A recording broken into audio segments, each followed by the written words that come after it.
আপনাদের সামনে আজ উপস্থিত হয়েছি অত্যন্ত ব্যথিত হৃদয়ে।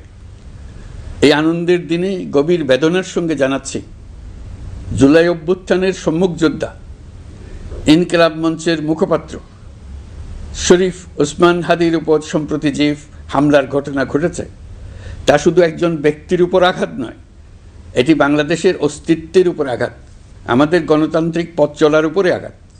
শরীফ ওসমান হাদি বর্তমানে সংকটাপন্ন অবস্থায় চিকিৎসাধীন। তার চিকিৎসা ও নিরাপত্তা নিশ্চিত করতে সরকার প্রয়োজনীয় সব ব্যবস্থা গ্রহণ করেছে। ইতিমধ্যে উন্নত চিকিৎসার জন্য তাকে সিঙ্গাপুরে পাঠানো হয়েছে। আপনারা তার জন্য মহান আল্লাহ তাআলার কাছে অন্তরের অন্তঃস্থল থেকে দোয়া করুন। সরকার এই ঘটনাকে অত্যন্ত গুরুত্বের সঙ্গে দেখছে। ঘটনার সঙ্গে জড়িতদের প্রাথমিকভাবে চিহ্নিত করা গেছে। আমি দেশবাসীকে আশ্বস্ত করতে চাই, যারা এই ষড়যন্ত্রে জড়িত তারা যেখানেই থাকুক না কেন, তাদের কাউকে ছাড় দেওয়া হবে না। আমি পরিষ্কারভাবে বলতে চাই, পরাজিত শক্তি ফ্যাসিস্ট টেররিস্টদের এই অপচেষ্টা সম্পূর্ণভাবে ব্যর্থ করে দেওয়া হবে। ভয় দেখিয়ে, সন্ত্রাস ঘটিয়ে বা রক্ত ঝরিয়ে এদেশের গণতান্ত্রিক অগ্রযাত্রা কেউ থামাতে পারবে না।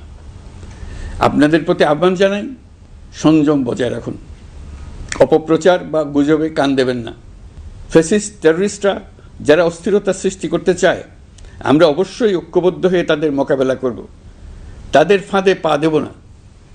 পরাজিত ফ্যাসিস্ট শক্তি এদেশের পবিত্র মাটিতে আর কোনো দিন ফিরে আসবে না। প্রিয় দেশবাসী, আমাদের তরুণদের রক্ষা করুন, তাহলেই আমরা সবাই এবং আমাদের প্রিয় মাতৃভূমি রক্ষা পাবে।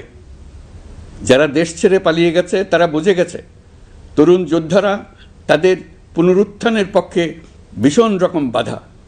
এই অস্ত্রহীন, ভীতিহীন, ব্যক্তিগত স্বার্থ সম্বন্ধে সম্পূর্ণ উদাসীন দৈনন্দিন এই চেহারার ছেলে মেয়েদের নিয়ে তাদের সাংঘাতিক ভীতি। তাদের লক্ষ্য হলো নির্বাচন আসার আগেই পথের এই বাধাগুলো সরিয়ে ফেলা, নিজেদের রাজত্ব আবার কায়েম করা।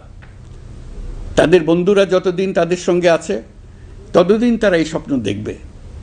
নির্বাচন হয়ে গেলে তাদের বন্ধুরা সমর্থন জোগাতে বেকায়দায় পড়বে। সেজন্যই তো এত তাড়াহুড়া। তারা চায় নির্বাচনের আগেই তাদের ফিরে আসা নিশ্চিত করতে। নানা ভঙ্গিতে এটা তারা করবে। এই চোরাগুপ্তা খুন করার যে উদ্যোগ, তার একটা রূপ। আরও কঠিনতর পরিকল্পনা নিয়ে তাদের প্রস্তুতি আছে। দেশের সবাইকে জোর গলায় বলতে হবে, আমরা তরুণদের রক্ষা করব। এখানে পুরনো আমলের দাসত্ব মেনে যারা আছে তাদেরকে দাসত্ব থেকে বের হয়ে আসতে হবে। উৎসবমুখর শান্তিপূর্ণ নির্বাচন করে আমরা সবাই মিলে দেশের উপর আমাদের পরিপূর্ণ দখল প্রতিষ্ঠিত করব।